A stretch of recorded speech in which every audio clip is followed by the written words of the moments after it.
Okay, so now that we've done a lot of broad stroke stuff that is run of the mill, get your audio up to speed type of stuff, I want to get into some things that are slightly more esoteric, but that are equally handy at certain times. These, with the exception of dehum, are ones that I probably recommend that you use on a case by case basis. These aren't sort of across your entire audio file sorts of things, unless you're experiencing a ton of this stuff and it might save you time to just go ahead and do the whole file. Totally depends on the case. But let's go ahead and let's just check out dehum. We don't have a lot of hum, but we did talk about how this is sort of just down to a science at this point over at iZotope. And I do not work for iZotope. I'm just a fan. I rely on them. Again, the adaptive mode with the hum render, bingo bango, it works great, but it is there as a separate module I wanted to mention. Let's jump into some of the more esoteric ones that I find very handy at times. So let's check out de-rustle first.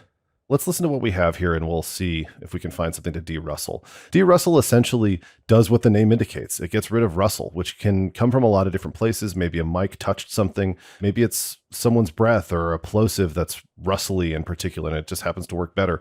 It can be handy for so many different things. Let's take a listen to this recording that we've sort of stripped off. 1, 2, 3, 4, 2, 2, 3, 4, 1, 2, 3, 4, 2, 2, 3. I think I want to jump to these guys. 3, 4. Okay.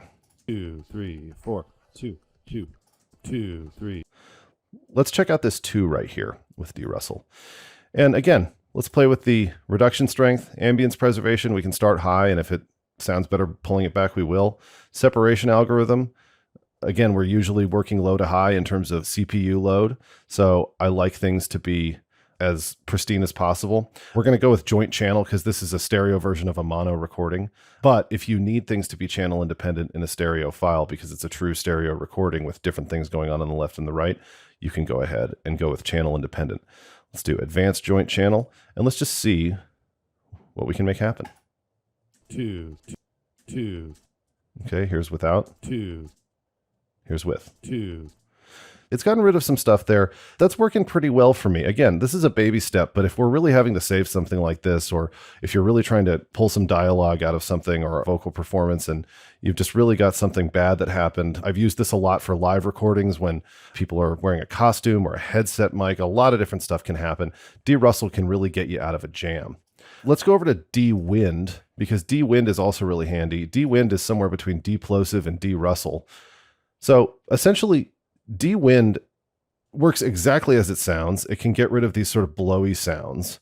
Let's look at the crossover frequency here. And what we're choosing with the crossover frequency is what we're actually going to affect. So I'm hearing it low, so let's leave it low. And let's push the reduction a little bit and just see where we end up with this 2. 2, 2. Oh my goodness. Here's without. 2. Here's with. 2, 2. Let's pull the crossover frequency down a little bit more. We're losing some of the voice there, some of the low end of the voice. And we can see how much CPU that takes. Wow, that's just one word, and that took kind of a moment. Not that that was a long time if we think historically, but wow, this is quite an algorithm, I would imagine. 2, 2, 2, 2. That's pretty good. Let's go back. 2, 2. See, it's getting rid of quite a bit of that noise. Let's push the fundamental recovery a little bit harder to see if we can get that a little bit of that low end put back. 2, 2, 2, 2. Okay, moving in the right direction. Again, not a miracle with the fundamental recovery. 2, 2. I'm just backing up a couple of steps and rendering this again. 2, 2, 2. This is working really well. 1, 2, 3, 4. Well, you can hear we're losing a lot of bottom there. So I think what we want to do in this case is actually pull down the reduction. I think that's the mistake here. 1, 2, 3, 4, 2. All right. Again, we're not fooling anyone here by saying, hey, this is perfect, but we are getting rid of some blowy sounds. And again, when it works, it works. When it's not quite right, it's not quite right, but you can always look around.